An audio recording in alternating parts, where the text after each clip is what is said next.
जय शेवाला. माझं नाव सत्यनारायण मंत्री, मी आयुर्वेदिकचं काम करतोय. आणि यांचं याडीचं नाव विचारू. नाव काय तुमचं? पौरबाई जाधव. तुमच्या आईला काय त्रास होता?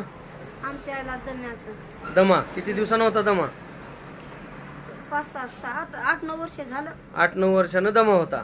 आणि दम्यासाठी काय करत होते आजी? तुटा वडायच्या?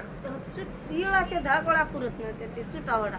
म्हणजे तुट्यामध्ये त्या वडायचं जे आहे त्याच्यामध्ये गोळ्या टाकायच्या. हा, ती बुकटी वडायची. बुकटी किती दिवसानं, किती वेळेस वडायची दिवसातून? असं सुसू झालं की वडायचं. म्हणजे 8-10 वेळेस. हा. आणि तुम्ही आता म्हणलो ना मरायची पाळी होती, काय होतं म्हणजे आईचं काय त्रास होता? हेच थोडं चला येत नव्हतं, बसा येत नव्हतं, काही तेलकट खाल्लं की सगळं सुसू व्हायचं. बरोबर. आता हे औषध पिलं की सुसू होईना, काही तेलकट खाल्लं तर काही होईना. काय होईना.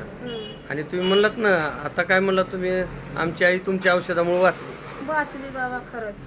खरं का खोटं? नाही नाही, आमच्या आईचं लईच त्रास होऊ लागला. बरं.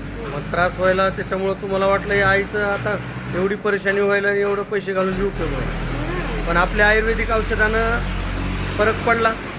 हा, आयुर्वेदिक असं आहे ती बी कसं तरी ते आमचं सोयराम म्हणलं म्हणून आला, म्हणून इथून आता वर्ष झालं आईला आमच्या.